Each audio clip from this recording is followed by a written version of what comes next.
Hi everyone, this is Chelsea from Serial Inc. I'm an employment specialist and I'm here today interviewing Sandra from Community Unemployed Help Centre located at 275 Broadway. Hi Sandra. Hello.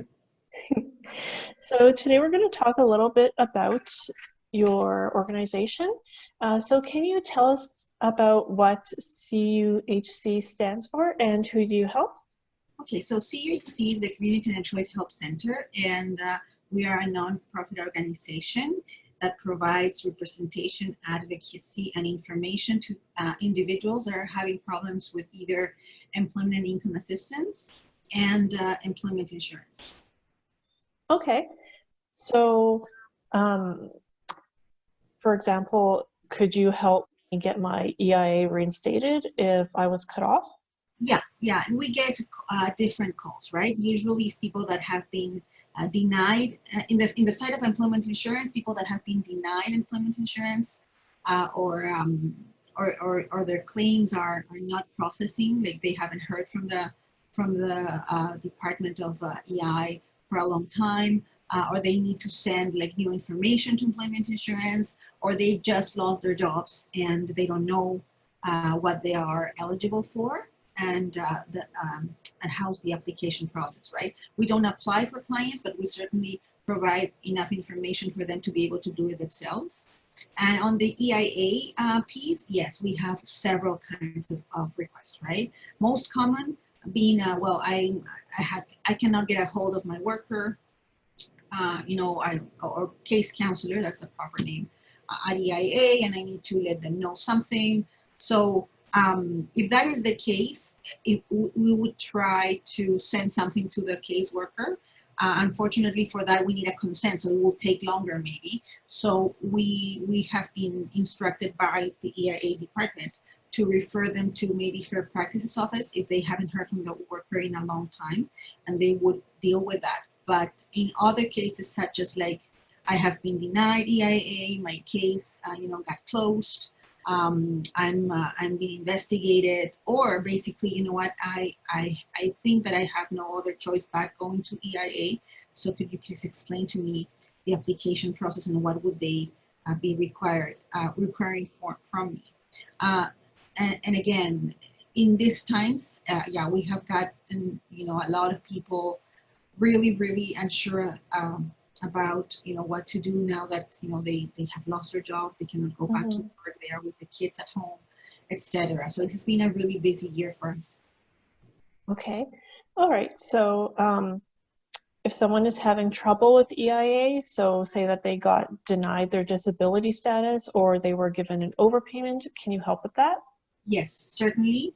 We will look into first, reach out to the department, to the case counselor, and find out why a person, for example, has been denied disability status. Sometimes it's a matter of just providing additional medical information to make that happen. And of course, if that attempt fails and still, the person is being denied disability status, we'll consider going to the Social Services Appeal Board. That would be the next step to request that disability status to be reinstated to the person.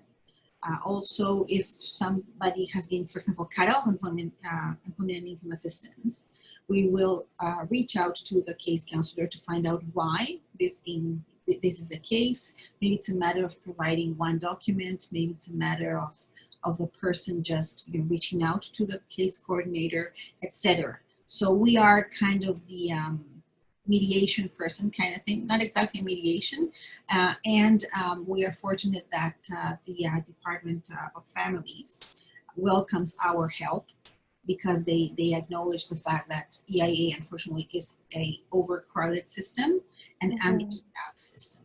So we provide clients with that little bit of time that unfortunately the case counselors cannot provide, right? Or sometimes it's also a matter of like the relationship between the case counselor and the client is really deteriorated.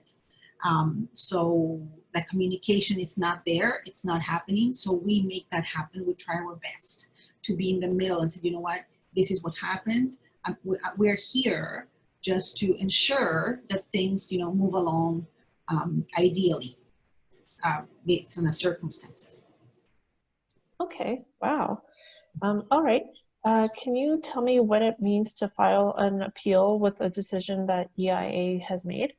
Okay, so every decision that directly affects an individual's own monthly budget, almost every decision is appealable, meaning that the person has 30 days from the date of the decision to appeal it to the Social Service Appeal Board. We can do that for them, or they can do that on their own, and then seek representation from us. It's very important for them to get the decision in writing. Actually, the Manitoba Assistance Act says that it's a legal obligation from the case counselor to issue a written decision, meaning a letter, because in the back of the letter, it is this. You can see how to appeal it if you don't agree with it. Everything that it's around the right to appeal, right? So that is why it's very important to get that letter. Then, as I said, the individual has 30 days to appeal. If they are not able to do it within that time frame, the board has proven to be very understanding of the EIA recipients' circumstances. Sometimes they cannot go there. Sometimes they don't know what's going on. Or they come to us, and then due to our workload as well, we cannot meet that deadline either. So they are open to, small delays on appealing, but still it cannot be like, you cannot appeal something that's a year old. You cannot do that. But if it's within a reasonable time, it should be enough.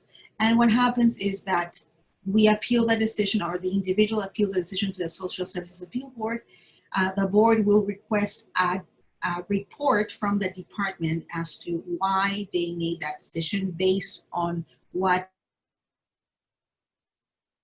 evidence. So the report will include the individual's application. In the case of a disability status denial, for example, they will include all the medical documentation and their own rationale as to why they made that decision.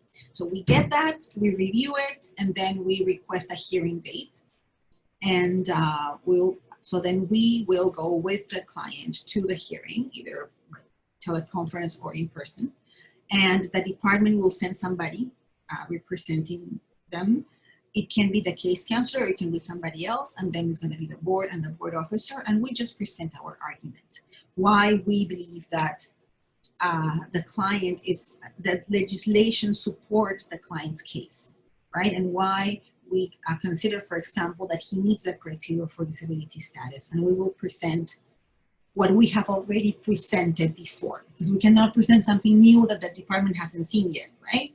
So we will just work with what we have, and then after 2 weeks, the board will make a decision. Okay, wow. All right, so how can somebody get involved in your services? Well, you can call us. Our main line is 942-6553. 942-6556. Sorry, 942-6556, and that's Amy in the front desk, and she will, assess, what kind of help you need, and she will assign your case to that next advocate in rotation. It can be me, or it can be my other two colleagues, Melissa Sherville or Erin Lyle, and we'll go from there. For now, unfortunately, due to COVID-19, we are not open to the public, but we certainly can do a lot of things on the phone. So if you need forms, we will mail them to you, we'll fax them to you, we'll email them to you, whatever is easier, right? And then we're providing the same services, and just, it's just that we cannot meet in person. But, and that's indefinite, because our office is within a building, so the building is close to the public. Mm-hmm. Maybe if we were in an independent building, like in our own place, we could be able to do it, but so far we are not. But again, please call us, and then we will start the process. Awesome. Thank you so much, Sandra. Okay, so in closing, do you have a favorite office item that you would like to share? I have many, because I'm a rat pack. I have tons of my office that I never get rid of.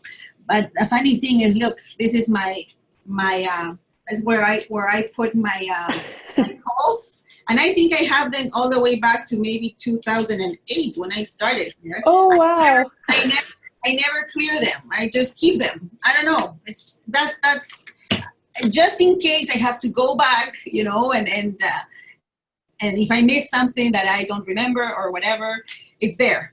Yeah. So that's until I need another one. I will need another one very soon, for sure. Oh, great. Thank you so much, Sandra, for your time. No, thank you for the opportunity. And again, please refer people to us. We're here to help. Will do. Thank you so much, Sandra. Okay? Okay, take care. Okay, bye.